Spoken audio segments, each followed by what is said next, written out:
ચલો, good morning, સુપ્રભાત વિદ્યાર્થી મિત્રો ને આજની નવી પ્રભાત જે છે એમાં મસ્ત ટોપિક ફરીથી આપણે ભણવા જઈ રહ્યા છીએ. કેન્દ્રાનુરાગી વિસ્થાપન. કેન્દ્રાનુરાગી વિસ્થાપન. ફરી યાદ કરાવી દઉં. કેન્દ્રાનુરાગીને ઇંગ્લિશમાં ન્યુક્લિયોફિલિક એવું કહેતા હતા.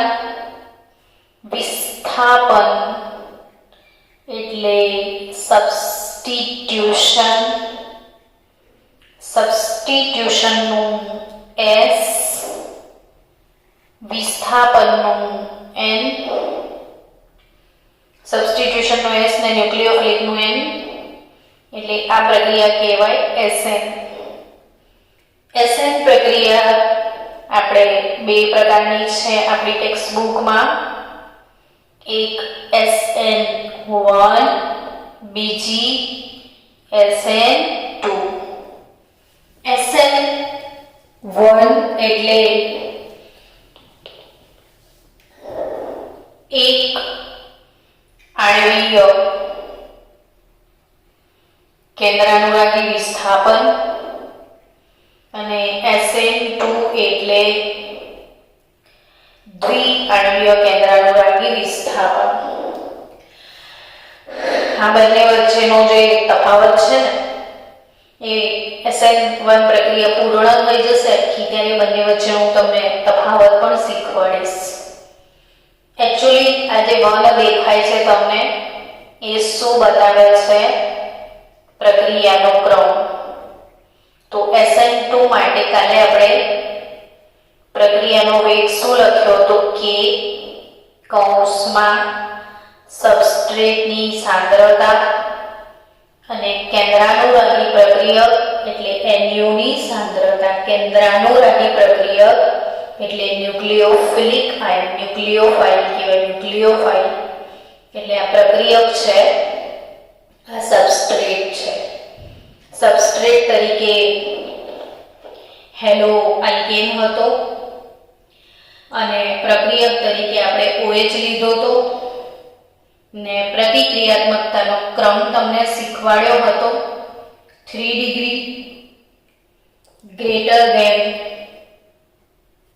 2 ડિગ્રી ગ્રેટર ધેન 1 ડિગ્રી. આવું શીખ્યું હતું કે ઊંધું શીખ્યું હતું? યાદ કરો તો કે SN2 માટે આવું શીખવાડ્યું હતું તમને. પ્રતિક્રિયાત્મકતાનો ક્રમ 1 ડિગ્રી એટલે જો 1 ડિગ્રી હેલો આલ્કેન હોય તો એના સાથે કોમ્પિટિશન થાય. SN1 અને SN2 બેમાંથી કોમ્પિટિશનમાં જે જીતી જાય એ પ્રક્રિયા થઈ જાય. એટલે SN1 બનવાનો બી ટ્રાય કરે, SN2 થવાનો બી ટ્રાય કરે ને જે જીતે એ સક્સેસ જાય. તો જે 1 ડિગ્રી હેલો આલ્કેન છે એ મોટા ભાગે SN2 પ્રક્રિયા ખૂબ ઝડપથી આપશે. જ્યારે 3 ડિગ્રી જોડે આ બંને કોમ્પિટિશન કરે તો 3 ડિગ્રી જે છે એને SN2 વધારે ગમે છે.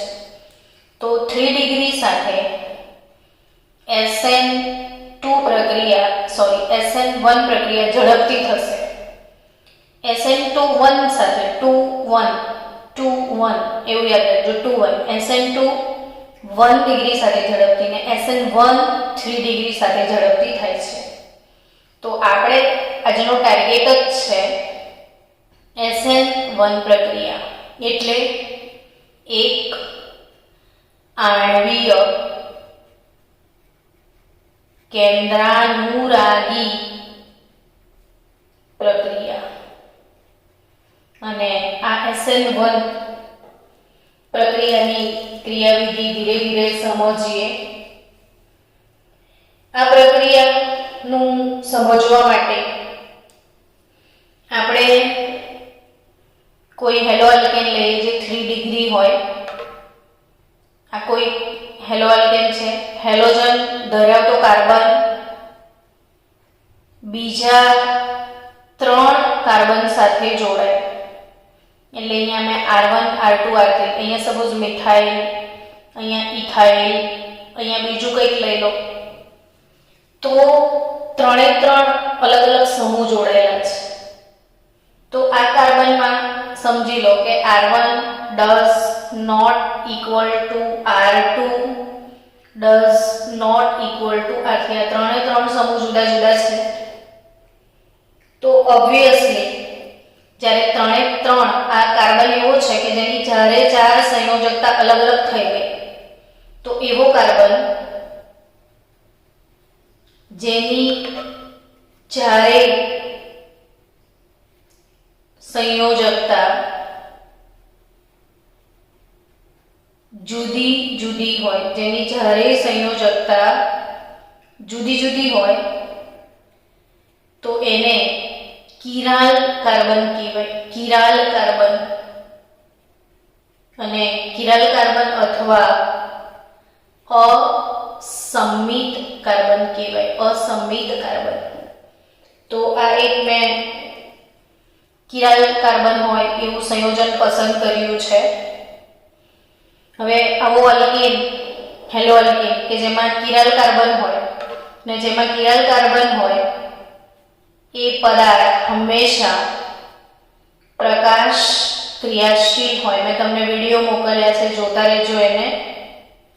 અને આ બધા કન્સેપ્ટ ગુજરાતી મીડિયમમાં આપણે ક્લિયર કરવાના જ છે. 6 વિડીયો આપણે ગુજરાતીમાં પણ બનાવવાના છે, બટ હમણાં જુઓ બિફોર એક્ઝામ. તો આ જે કાર્બન છે જેને ચારે ચાર બાજુ કોઈ અલગ અલગ સમૂહ જોડાયેલા હોય, જેમ કે અહીંયા સમજો તમે કે આ કાર્બન છે, આ બાજુ હાઇડ્રોજન, આ બાજુ ક્લોરીન, આ બાજુ મિથાઇલ, આ બાજુ NO2. તો કાર્બનની ચારે સંયોજકતા એ અલગ અલગ ક્રિયાશીલ સમૂહ વડે સંતોષાય, તો આવા કાર્બનને કિરાલ કાર્બન કહેવાય. કિરાલ કાર્બન માટે સમાનાર્થી શબ્દ છે અસમિત કાર્બન. કયો શબ્દ છે સમાનાર્થી? અસમિત કાર્બન. ને આવો અસમિત કાર્બન જો કોઈ સંયોજનમાં હોય તો એ પદાર્થ પ્રકાશ ક્રિયાશીલ હોય, અર્થાત કે એને પ્રકાશીય સમઘટકો ડેક્સ્ટ્રો અને લીવો હોય જ. તો તમે ઓપ્ટિકલ આઇસોમેરિઝમ એવું મેં તમને વિડીયો મોકલ્યો છે, ઓપ્ટિકલ આઇસોમેરિઝમ. એમાં પહેલો જ વિડીયો છે ડેક્સ્ટ્રો અને લીવો વાળો, એ શ્યોરલી આજે જોઈ નાખજો. હવે આ જે પદાર્થ છે હું તમને વચ્ચે વચ્ચે થોડું સમજાવતા પણ જઈશ, એટલે વાંધો નથી. આ જે સંયોજન મેં લીધું છે એમાં અને ગઈકાલે જે ભણ્યા હતા એમાં શું તફાવત છે હું તમને એ ક્લિયર કરી દઉં. પહેલા કે કાલે આપણે જે વાત કરી હતી એમાં જુઓ શું હતું સમજાવું કે કાર્બન એના સાથે 3 હાઇડ્રોજન હતા. કાર્બનની ઓલરેડી વાઇફ ક્લોરીન હતી જ. કાર્બન ધન વીજભારિત છે, ક્લોરીન ઋણ વીજભારિત છે, પણ એને એક બીજા મેરેજ કરવા હતા. તો આ પાર્ટીએ શું ચીટિંગ કરી કે પહેલી વાઇફને ડાયરેક્ટ જ લઈ આવ્યો, ઓફિશિયલી નહીં લઈ આવ્યો. તો પાછળથી બીજી વાઇફ એન્ટ્રી મારે છે ને આગળથી બિચારા પહેલા વાઇફને નીકળી જવું પડે છે. આ ઇલીગલ, ગેરકાનૂની વસ્તુ કહેવાય, ઇલીગલ થયું કહેવાય. ને બધું વન સ્ટેપ ડાયરેક્ટ પતી ગયું, એક જ સ્ટેપમાં કામ પૂરું. બીજા વાઇફ ઘરમાં આવી ગયા અને પહેલા વાળા વાઇફ નીકળી ગયા. જ્યારે વોટ ઇઝ લીગલ પ્રોસેસ? તો લીગલ પ્રોસેસમાં સૌથી પહેલા સ્ટેપમાં જો એ ભાઈને બીજા સાથે લગ્ન કરવા હોય તો ડિવોર્સ લેવા પડે. શું કહેવું છે? ડિવોર્સ લેવા પડે. એટલે પહેલા તો એમને જૂના વાઇફ સાથે તલાક લેવી પડે. તલાક લીધા પછી બીજા સ્ટેપમાં એમને મેરેજ માટે તૈયાર થવું પડે. તો એ કાનૂની કાર્યવાહી કહેવાય. આ ગેરકાનૂની હતું. સીધું લાઈને મૂકી દીધું તું નીકળ, એ SN2. જ્યારે આમાં એવું નથી. આમાં આવા વાળો કેન્દ્રાનુરાગી પ્રક્રિયા એ ડાયરેક્ટ નહીં આવે. તો આમાં તબક્કા વાઇઝ પ્રક્રિયા થશે. એટલે પહેલું સ્ટેપ 1 શું રહેશે એ સમજીએ. તો સ્ટેપ 1, આ તબક્કો ધીમો તબક્કો છે. કેવો તબક્કો છે? ધીમો તબક્કો. ધીમો તબક્કો અને આ તૃતીય હેલોઅલ્કેન છે, ધીમો તબક્કો છે. પહેલા તબક્કામાં ઓફિશિયલી આપણે છૂટાછેડા લેવાની ઈચ્છા છે, એટલે Cl- કે Br- જે લઈએ એ દૂર થશે. બરાબર? હવે દૂર થઈ ગયું એટલે કાર્બન જોડે 1 2 3 ને 4 સમૂહ હતા, સિંગલ બોન્ડ છે, તો કાર્બન sp3 સંકરણમાં છે. તમને ખ્યાલ હશે કે એક બંધ હોય તો sp3 સંકરણ, બે બંધ હોય તો sp2 સંકરણ ને ત્રિબંધ હોય તો sp સંકરણ. તો અહીં આગળ આ કાર્બન sp3 સંકૃત છે અને sp3 એવું બોલીએ ને એટલે તરત બાળકના મનમાં વિચાર આવે કે sp3 સંકરણ હોય તો સમચતુષ્ફલકીય આકાર હોય. આ કન્સેપ્ટ ક્લિયર હોવો જોઈએ. sp3 સંકરણ એટલે સમચતુષ્ફલકીય આકાર. હવે એક બંધ તૂટી ગયો, 4 હાથમાંથી એક હાથ તૂટી ગયો, બચ્યા 3 બંધ એટલે સંકરણ આ કાર્બનનું બદલાઈ જશે. હવે આ કાર્બન sp2 સંકરણમાં આવી જાય. એક હાથ તૂટી ગયો છે એટલે 3 ને બદલે 2 જ કક્ષક વધી, અને જ્યારે આપણે એવું બોલીએ ને કે sp2 સંકરણ તો આકાર જે છે એ સમતલીય ત્રિકોણ થઈ જશે. આવો આકાર સમતલીય ત્રિકોણ. એટલે હવે r1 r2 r3 ત્રણ સમૂહ ત્રિકોણ આકારે ગોઠવાઈ ગયા. સમજ્યા? પણ બાળકો 3 p કક્ષક હતી, અહીં તો 2 જ p કક્ષક. હવે એક p કક્ષકનું શું થાય? તો કે p કક્ષકનો આકાર આવો ડમ્બેલ આકાર છે, એવું બધાને ખબર છે ને. p કક્ષક ડમ્બેલ આકારની છે એટલે એક p કક્ષક જે છે એ છૂટી પડી ગઈ અને એ આ રીતે પહેલાની જેમ હતી તેમ ફેલાઈને બેસી ગઈ. આ આપણી p કક્ષક છે જે આ sp3 સંકરણમાંથી છૂટી sp2 થઈ ગયો. આપણું કયું સંકરણ છે? sp2. એટલે આકાર સમતલીય ત્રિકોણ. ને આ કાર્બન એની પહેલી વાઇફ સાથે ડિવોર્સ લીધા છે, એણે કંઈક ગુમાવ્યું છે, પોતાની મિલકત આ લઈને ગયા છે બેન. તો એ કાર્બન પર ધન વીજભાર આવે અને શેનું નિર્માણ થાય? તો કાર્બોકેટાયન બને. શું બને? કાર્બોકેટાયન. એવો કાર્બન કે જે ઇલેક્ટ્રોન ગુમાવે. એના પાસે ફક્ત હવે 6 ઇલેક્ટ્રોન છે.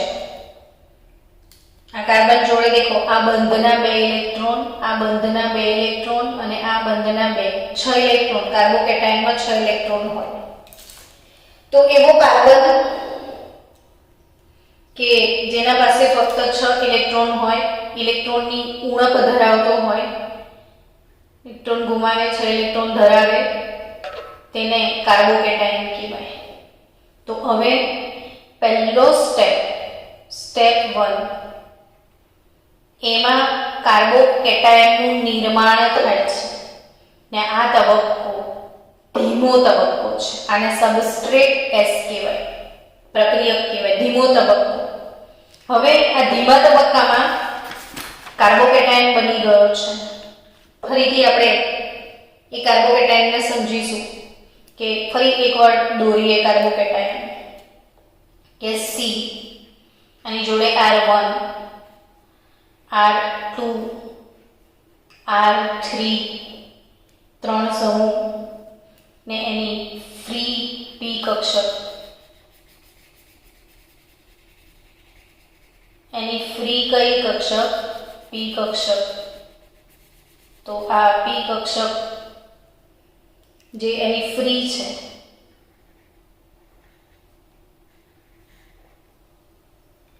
ને આ ફ્રી p કક્ષક જે છે કે કાર્બોકેટાયન છે, અહીંની ફ્રી p કક્ષક છે,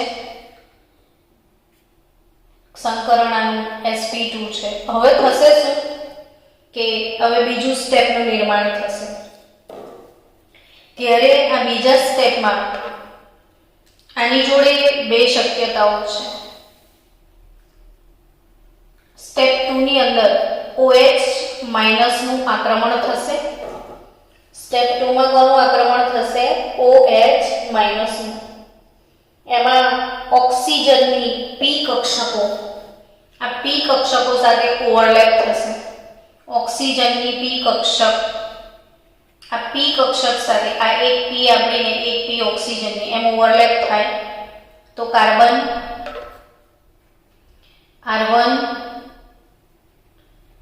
R2 R3 આની બે કક્ષકો આ બાજુ સેમ R1 R2 R3 અને એની બે કક્ષકો. બે શક્યતાઓ આપણે સમજવાની છે.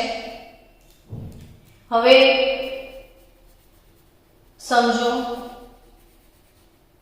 આ ખુલ્લી P કક્ષક બંનેની. હવે આ P કક્ષક સાથે ઓક્સિજનની P કક્ષક OH માઇનસ આની સાથે ઓક્સિજનની pH કક્ષક OH માઇનસ એનું ઓવરલેપિંગ થશે ને ઓવરલેપિંગ થશે તો C R1 R2 R3 R1 R2 R3 આ બાજુ C R1 R2 ને R3 આ બાજુ OH આવી જશે અથવા આ બાજુ OH આવી જશે. એટલે તમને બે પ્રકારની નિપજ મળશે, આવી પણ મળશે ને આવી પણ મળશે. બાળકો સમજો, આવી ને આવી. હવે વિચારો કે આ જે અણુ છે એને તમે વચ્ચે અરીસો મૂકી દો તો આનું આ પ્રતિબિંબ છે. આ જે અણુ છે આનું આ પ્રતિબિંબ છે. ધારો કે આ ડેક્સ્ટ્રો હોય તો આ લીવો હશે. ડેક્સ્ટ્રો લીવો માટે વિડિયો જો મોકલ્યા છે તમને. આ ડેક્સ્ટ્રો હોય તો આ લીવો છે. ટૂંકમાં આ બંને એકબીજાના પ્રતિબિંબીઓ છે. આ એકબીજાના શું છે? પ્રતિબિંબીઓ. એક ડેક્સ્ટ્રો તો એક લીવો એકબીજાના પ્રતિબિંબીઓ છે. અને આ ડેક્સ્ટ્રો 50% આમાં હશે અને લીવો પણ આમાં 50% હશે. એટલે ડેક્સ્ટ્રો અને લીવો નું સમપ્રમાણ મિશ્રણ મળે છે. ડેક્સ્ટ્રો અને લીવોનું સમપ્રમાણ મિશ્રણ મળે છે અને આ સમપ્રમાણ મિશ્રણને રેઝેમિક મિશ્રણ કહેવાય. ડેક્સ્ટ્રો અને લીવોના સમપ્રમાણ મિશ્રણને રેઝેમિક મિશ્રણ. બે પ્રતિબિંબીઓ હોય, એકબીજાના પ્રતિબિંબીઓ હોય તો એમાં કોઈ એક ડેક્સ્ટ્રો હોય તો કોઈ એક લીવો હોય તો આ પ્રક્રિયાના એન્ડમાં 50% ડેક્સ્ટ્રો મળે તો 50% લીવો મળે છે. બંનેનું સમપ્રમાણ મિશ્રણ મળે છે જેને રેઝેમિક મિશ્રણ તરીકે ઓળખવામાં આવે છે.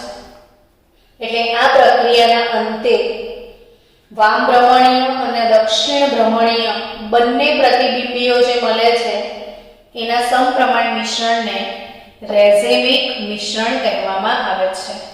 તો ટૂંકમાં SN2 પ્રક્રિયાના અંતે રેઝેમિક મિશ્રણ મળે છે. શું મળે છે? રેઝેમિક મિશ્રણ. એટલે તમે સમજ્યા હશો કે આ પ્રક્રિયા બે તબક્કામાં થઈ, પણ તબક્કો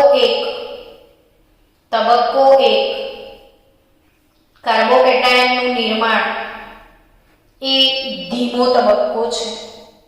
તબક્કો 1 કાર્બોકેટાયનનું નિર્માણ એ ધીમો તબક્કો છે ને ધીમો તબક્કો હંમેશા વેગ નિર્ણાયક તબક્કો બને. ધીમો તબક્કો શું બને? વેગ નિર્ણાયક તબક્કો બને અને વેગ લખવાનો થાય આ પ્રક્રિયાનો પ્રક્રિયા વેગ બરાબર k. તો ફક્ત પહેલા તબક્કા પર આધારિત છે. પહેલા તબક્કામાં ફક્ત પ્રક્રિયક છે. OH માઇનસ તો બીજા તબક્કામાં આવે છે. પ્રક્રિયકને આપણે સબસ્ટ્રેટ કહીએ છીએ. એટલે વેગ બરાબર k અને સબસ્ટ્રેટની સાંદ્રતા, વેગ બરાબર કે અને સબસ્ટ્રેટની સાંદ્રતા આવું લખાય. તો આ થઈ આપણી SN1 પ્રક્રિયા. હવે એના માટે અગત્યની નોંધ યાદ રાખજો કે જો લેવામાં આવેલો પ્રક્રિયક પ્રકાશ ક્રિયાશીલ હોય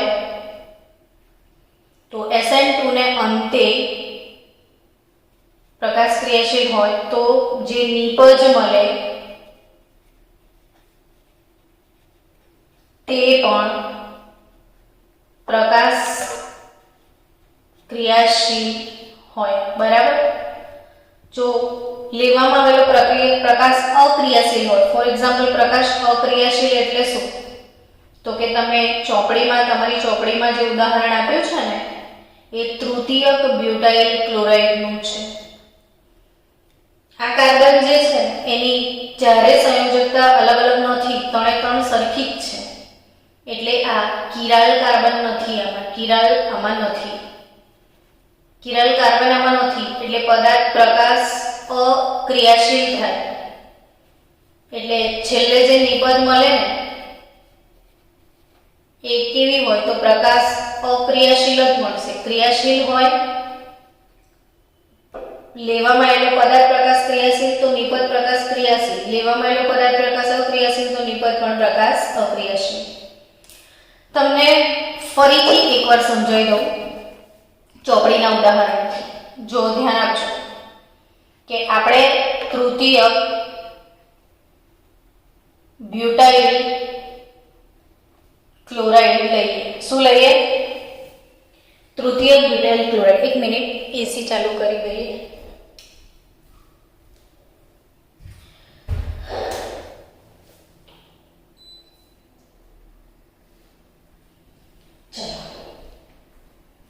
તૃતીયક બ્યુટાઇલ ક્લોરાઇડ જે છે એમાં OH- આપણે ઉમેરવાનો છે, પણ તબક્કો 1 કાર્બોકેટાયનનું નિર્માણ. એટલે પહેલા તબક્કામાં ઓફિશિયલી છૂટાછેડા થશે તો C નીકળી જશે. શું બચશે? કાર્બોકેટાયન. કાર્બન પર ધન વીજભાર અને ક્લોરાઇડ જતો રહ્યો. પણ મેં શું સમજાવ્યું તમને કે આ સંકરણ આનું sp3 હતું, આનું સંકરણ sp2 છે, એટલે આની p કક્ષક જે છે એ ફ્રી થઈ જશે. બે જ p વાપરવાની, એક p ખુલ્લી. હવે આ કાર્બોકેટાયન સાથે બીજો તબક્કો શરૂ થાય જેમાં OH- બીજી પત્ની લાવે છે. હવે નવા ફરી લગ્ન કરવાનો છે એટલે CH3 અહીંયા પત્ની માટે બંને બારણા ખુલ્લા છે. તારે આગળના બારણેથી આવવું હોય તો પણ આવો, પાછલા દરવાજાથી આવવું હોય તો પણ આવો, કોઈ ઝંઝટ જ નથી, કોઈ છે જ નહીં હવે ઘરમાં. એટલે આવા વાળો જે OH છે એ બંને સાઈડથી આક્રમણ કરશે. આ બાજુથી બી કરી શકે છે અને આ બાજુથી પણ એટેક કરી શકે છે. એટલે તમને બે ટાઈપની નિપજ મળે, CH3 OH ને આમાં બી CH3 પણ આ બાજુ CH3 ને આ બાજુ OH. એટલે આ બંને એકબીજાને જો આ વસ્તુને ઉઠાઈને તમે અરીસામાં જુઓ તો આવી દેખાય. એટલે આ બંને એકબીજાના વસ્તુ પ્રતિબિંબ હોય છે, પરંતુ આ કિરાલ સેન્ટર નથી. એટલે આ જે નિપજ હશે એ પ્રકાશ અક્રિયાશીલ હશે. ટૂંકમાં તમને મિકેનિઝમ સમજમાં આવી. તો SN1 જે છે એ બે તબક્કામાં થાય, SN1 બે તબક્કામાં થાય, SN2 જે છે એ ફક્ત એક જ તબક્કામાં થાય. તો SN1 જે છે એ 3 ડિગ્રી જોડે ફાસ્ટ થાય, SN2 જે છે એ 1 ડિગ્રી જોડે ફાસ્ટ થાય. તો આ એક અગત્યની ચર્ચા કર્યા પછી હવે પ્રશ્ન થવો જોઈએ કે શું કામ, એવું કેમ કે આજે SN2 જે છે એ શું કામ SN1 જે છે, SN2 નહીં, શું કામ SN1 એ 3 ડિગ્રી જોડે ફાસ્ટ થાય છે અને કઈ કમિશન બંધાયેલું છે 3 ડિગ્રી જોડે કે ભાઈ હું તારી જોડે વધારે ફાસ્ટ થઈશ, થાય ને પ્રશ્ન. તો એ પ્રશ્નનો આપણે જવાબ શોધીએ કે કેમ SN1 પ્રક્રિયા. એક જ મિનિટ બાળકો, SN2 પ્રક્રિયા થશે કે SN1 પ્રક્રિયા થશે એ કોણ નક્કી કરે છે? તો કે SN1 પ્રક્રિયા જે છે એ પ્રક્રિયાની જે આખો આધાર છે એ પ્રક્રિયાનો આધાર કાર્બોકેટાયન ની સ્થાયીતા પર છે. કાર્બોકેટાયનની સ્થાયીતા પર છે કે કાર્બોકેટાયન કયો વધારે સ્થાયી. બહુ ધ્યાનથી સમજજો, જોજો, શીખજો, બહુ જ ધ્યાન આપજો, સેજ બી આળસ ના કરતા. કાર્બોકેટાયન ને આપણે ડિસ્કસ કરીએ. ચલો, તો કાર્બોકેટાયન સી પહેલા હંમેશા એટલે લખી દો ને તો કામ બહુ સહેલું થઈ જશે. જો મેં તો લખી દીધું. હવે આમાં 3 હાઇડ્રોજન છે અહીંયા,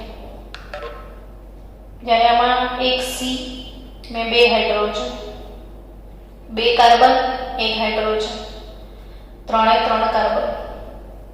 હવે આ કાર્બન બીજા 3 કાર્બન સાથે જોડાયેલો છે. તો આ 3 ડિગ્રી કાર્બોકેટાયન, આ 2 ડિગ્રી કાર્બોકેટાયન, આ 1 ડિગ્રી કાર્બોકેટાયન અને આ મિથાઇલ કાર્બોકેટાયન. આપણે 11મા ધોરણમાં બહુ જ મસ્ત રીતે ભણેલા ઉદાહરણ સાથે કે બાળકો આ કાર્બોકેટાયનનો અર્થ શું? તો કે દેખો આની જોડે પહેલા Cl હતો, એટલે કાર્બનનો 1 ઇલેક્ટ્રોન હતો ને Cl નો 1 ઇલેક્ટ્રોન હતો. બિચારાઓએ બહુ જ પ્રેમથી ભાગીદારી કરીને ઘર બનાવ્યું હતું. એક તમારું ને એક અમારું, આવું સર્જન હતું. પણ જ્યારે છૂટાછેડા લેવાની વાત આવી ત્યારે આ જે ક્લોરીન છે એ બધું જ લઈને જતો રહે છે, જતી રહે છે. તો આનું બધું લૂંટાય છે એટલે બચારાને ઇલેક્ટ્રોનની ઉણપ સર્જાય છે. અને બચારાને શું સર્જાય છે? ઇલેક્ટ્રોનની ઉણપ. સમજો કે આનો આ જે 2 ઇલેક્ટ્રોન હતા Cl અને Cl વચ્ચે, એ કોણ લઈ ગયું? Cl. હવે Cl લઈ જાય ને તો બિચારા આને લૂંટાઈ જવાનું થાય અને ઇલેક્ટ્રોનની ઉણપ છે. અરે મારો ઇલેક્ટ્રોન જતો રહ્યો, બહુ કકડાટ છે કાર્બનને. એટલે આને કેવું હોય, काश कोई आए और मुझे इलेक्ट्रॉन दे जाए. કેવી તમન્ના હોય છે અને કાશ કોઈ આવે ને મને ઇલેક્ટ્રોન આપે તો મને જરા શાંતિ મળે. હવે વિચારો કે આ કાર્બન સાથે 3 બીજા અલ્કાઇલ સમૂહ જોડાયેલા, મિથાઇલ, એથાઇલ કઈ બી હોઈ શકે, જેને આપણે આ એટલે અલ્કાઇલ સમૂહ કહેવાય. પક્કું યાદ રાખી લેજો, જે અલ્કાઇલ સમૂહ હોય ને આ મિથાઇલ, ઇથાઇલ, આ બધાનો સ્વભાવ આ લોકો પ્લસ આઈ અસર બતાવે. પ્લસ આઈ અસર ને પ્લસ આઈ એટલે ઇલેક્ટ્રોન દાતા અસર, ઇલેક્ટ્રોનનું દાન કરે. બધા વાક્યો મગજમાં પ્લાસ્ટર મારી લેજો, ઝીણા સમજજો પ્લીઝ, ઝીણું સમજજો કે આ 3 અલ્કાઇલ સમૂહ છે. 3 અલ્કાઇલ સમૂહ ઇલેક્ટ્રોન દાતા છે. એટલે આ કાર્બન આને ઇલેક્ટ્રોન આપે, આને આપે, આને આપે, બધા દાન કરી રહ્યા છે. તો વિચારો કે આને ઉણપ હતી ને 3 બાજુથી દાન મળે તો કેટલો સંતોષ થઈ જાય. એટલે આ સૌથી વધારે સ્થાયી 3 ડિગ્રી. આને બે બાજુથી દાન મળી રહ્યું છે, જુઓ આને એક બાજુથી દાન મળી રહ્યું છે અને કોઈ દાન નથી મળતું, એટલે જેને પૂરક હોય અને એને કશું મળે છે તો એ સ્થાયી થઈ જાય. એટલે સ્થાયીતાનો ક્રમ કાર્બોકેટાયનની સ્થાયીતાનો ક્રમ 3 degree greater than 2 degree greater than 1 degree greater than methyl મુક્ત મૂલક. અર્થાત આને મારે કઈ રીતે લખવાનું, તો હું CH3 લખું તો CH3 thrice C 1 2 3 CH3 thrice C plus greater than CH3 twice CH plus greater than CH3 CH2 plus greater than CH3 plus. સૌથી સ્થાયી કાર્બોકેટાયન તૃતીયક છે, તૃતીયક કાર્બોકેટાયન સૌથી સ્થાયી. પછી એનાથી થોડી ઓછી સ્થાયીતા દ્વિતીયકની, પછી આ પ્રાથમિક અને આ સિમ્પલ કાર્બોકેટાયન. એટલે જે કાર્બોકેટાયન સૌથી વધારે સ્થાયી હોય એની જોડે SN1 પ્રક્રિયા ઝડપથી થાય. તો SN1 પ્રક્રિયા કેવા હેલો અલ્કેન સાથે ઝડપથી થાય, તો કે જે હેલો અલ્કેન તૃતીય કાર્બોકેટાયન આપવાનું હોય તેવા હેલો અલ્કેન સાથે ઝડપથી થાય. હવે બીજી એક વાત સમજો કે આ જે કાર્બોકેટાયન છે, આ સિમ્પલ 3 કાર્બોકેટાયનની વાત કરો. આ કાર્બોકેટાયન જોડે એક સમૂહ R જોડાયેલો છે, આ કાર્બોકેટાયન જોડે કશું જોડાયેલું નથી ને આની જોડે એક સમૂહ G જોડાયેલો છે, એવું સમજો. હવે R કેવું છે અહીંયા, તો કે ઇલેક્ટ્રોન દાતા છે ને G કેવો છે, ઇલેક્ટ્રોન આકર્ષક, ઇલેક્ટ્રોનનું લૂંટણીયું. વિચારો માણસો કે તમારી જોડે પૈસા ચોરાઈ ગયા હોય ને ખિસ્સામાંથી કોઈ પૈસા ચોરી જાય ને તમને પૈસાની ઉણપ સર્જાય, આપણા પૈસા ખિસ્સામાંથી કોઈ કાઢી જાય તો આપણી કેવી કન્ડિશન હોય. એક ખિસ્સામાં 2000 રૂપિયા હતા ને બીજા ખિસ્સામાં 4000 રૂપિયા હતા ને ચોર આવ્યો, બીજા ખિસ્સામાંથી 4000 રૂપિયા કાઢી ગયો ને શું છે કરીને બધા માણસો પૂછવા આવે અને જે માણસો પૂછવા આવે એ ફરીથી પાછા પહેલા ખિસ્સામાંથી 2000 લઈ જાય, તો આપણે ઓલરેડી લૂંટાયેલા હતા ને ફરી કોઈ લૂંટી જાય તો આપણી કન્ડિશન બહુ જ ખરાબ થઈ જાય. એટલે અહીંયા સમજો કે આ ઓલરેડી ઇલેક્ટ્રોનની ઉણપ ધરાવે ને એની જોડે પાછો ઇલેક્ટ્રોન આકર્ષક સમૂહ લાગે તો આ અસ્થાયી થઈ જાય. જ્યારે આને ઇલેક્ટ્રોનની ઉણપ હતી ને દાતા લોકો આવ્યા, આ દાન કરે છે, આ લૂંટે છે, આ દાન કરે છે, તો ઇલેક્ટ્રોન દાતા જેને મળે એ કાર્બોકેટાયનની સ્થાયીતા વધારે હોય. આપણે ઉદાહરણ તરીકે સમજીએ કે આવું કંઈક છે Cl CH2 ને અહીંયા મિથાઇલ ને Cl CH2 ને અહીંયા NO2, આવા બે પદાર્થો છે. તો બે માંથી કોની જોડે SN1 પ્રક્રિયા ઝડપથી થાય, આવો પ્રશ્ન પૂછ્યો. કોની જોડે SN1 પ્રક્રિયા ઝડપથી થાય? સિમ્પલ પ્રશ્ન છે, આવું માની લો. તો બાળકો ઓબ્વિયસલી જો આ જે કાર્બોકેટાયન બનશે એને બાજુવાળો સમૂહ છે એને ઇલેક્ટ્રોન આલ્કાઇલ સમૂહ છે, આલ્કાઇલ કેવો છે, ઇલેક્ટ્રોન દાતા. એટલે આ કાર્બોકેટાયનને અહીંથી દાન મળશે, અહીંથી Cl નીકળીને આ કાર્બોકેટાયન બનશે તો અહીંયા NO2 સમૂહ છે એ ઇલેક્ટ્રોન આકર્ષક છે, એટલે આના ઇલેક્ટ્રોન લૂંટી જશે હજી તો ને લૂંટી જશે તો SN1 પ્રક્રિયા કાર્બોકેટાયનનો સ્થાયી નહીં બની શકે. એટલે SN1 પ્રક્રિયા આની જોડે ઝડપથી થશે, આની જોડે ધીરેથી થશે. ટૂંકમાં કાર્બોકેટાયન જેટલો વધારે સ્થાયી એટલે SN1 પ્રક્રિયા જે થવાની શક્યતા છે એ વધી જાય છે. જો એ સિવાય સમજો કે કાર્બોકેટાયન નક્કી કરવા માટે સ્પંદન પણ એક અગત્યનું પરિબળ છે. માની લો કે આ બેન્ઝીનની રિંગ જોડાયેલી છે અને એની બાજુમાં CH2 છે ને એની જોડે Cl છે, તો આ Cl નીકળી જશે ને આ કાર્બોકેટાયન બનશે. તો આ કાર્બોકેટાયનની બાજુમાં શું છે? બેન્ઝીનની રિંગ છે. એટલે આ ધન વીજભાર જે છે ને એ અહીંથી થોડીક વાર અહીં જશે, પછી અહીં જશે, પછી અહીં આવશે, પાછું અહીં આવશે. ટૂંકમાં આમાં સ્પંદન થશે. બેન્ઝીનની રિંગ હોય તો સ્પંદન થાય એટલે ધન વીજભારી. તમે બે ફ્રેન્ડ છો, માની લો કે બે ફ્રેન્ડ પાવાગઢ ચડે છે, બે ફ્રેન્ડ પાવાગઢ ચડે છે, પણ શરત એવી છે કે માથા પર 10 કિલોનો કોથળો છે. હવે એક ફ્રેન્ડના માથા પર 10 કિલોનો કોથળો છે, બે ફ્રેન્ડને જવાનું છે પાવાગઢ, તો શું થશે ખબર છે?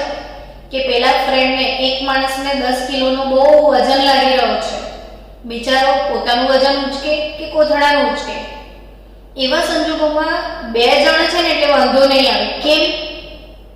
તો કે થોડુંક ચડશે ને પછી એક કોથળો બીજાને આપી દેશે, એટલે હાશ મારું થોડી વાર લઈ લે ને વજન, એટલે બીજો થોડી વાર થાકી જશે, પછી પેલો કોથળો પહેલા માણસને આપી દેશે, એટલે પેલાને હાશ થશે. એમ કરતા કરતા પાવાગઢ ચડી જશે. પણ એક જ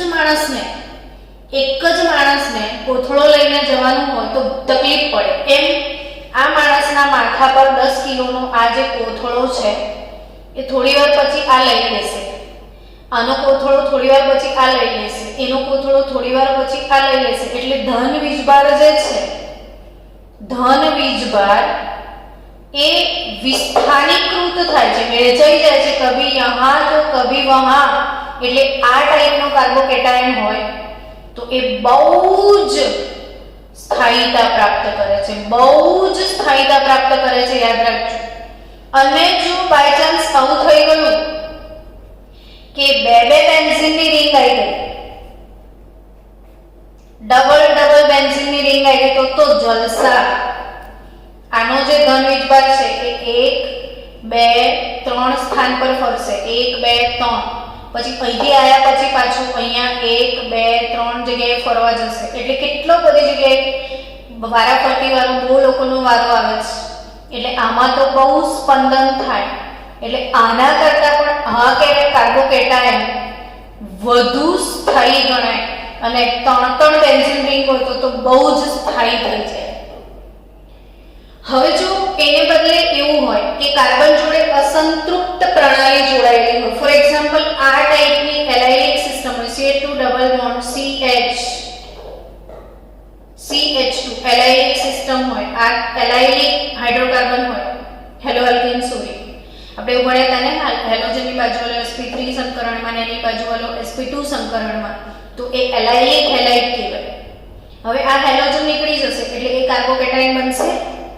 તો આ કાર્બોકેટાયનમાં કેવું છે કે આના પર ધન વીજભાર છે, તો એ ધન વીજભારનું શું ઘટના બનશે? તો કે આનો સિગ્મા હાઇડ્રોજન જે છે, સિગ્મા હાઇડ્રોજન એ ખસીને દાન કરીને આમાં બી સ્પંદન બતાવશે. તો આ જે CH2 છે એને બદલે આ બાજુ ડબલ બોન્ડ આવી જશે, એટલે અહીં દ્વિબંધ ને આ વીજભાર અહીં જતો રહેશે. અર્થાત બાળકો આ વીજભાર કભી યહાં તો કભી યહાં, બે ભાઈબંધ વારે વારે પોતાનું દુઃખ બદલે છે. એટલે અગેન ધન વીજભાર વિસ્થાનીકૃત થાય. તો આ ટાઈપના જો એલાયલિક હેલાઇડ હોય તો એમાંથી જે કાર્બોકેટાયન પ્રાપ્ત થશે એ કાર્બોકેટાયન પણ સ્થાયી છે. એટલે આવા પદાર્થો સાથે પણ SN1 પ્રક્રિયા ઝડપથી થાય. 3 બેન્ઝીનની રિંગ હશે તો પણ SN1 ઝડપથી થાય, 1 બેન્ઝીનની રિંગ હશે તો પણ SN1 ઝડપથી થાય. આવા બધા રિંગ વાળા સંયોજનો જો હોય તો એના સાથે SN1 એટલા માટે ઝડપથી થશે કારણ કે એમાંથી જે કાર્બોકેટાયન બને એની સ્થાયીતામાં વધારો થઈ જાય છે. બાળકો, આપણે કાલે કોયડા આપ્યા જ હશે આની પ્રેક્ટિસ માટે, એટલે ટેક્સ્ટબુકના કોયડાઓમાં આવા જે પ્રશ્નો આપ્યા છે એને સોલ્વ કરવાની સાથે થિયરી આગળ વધારીશું અને SN1 SN2 નો તફાવત પણ આપણે કાલે જોઈશું કે શું બેઝિક તફાવત છે.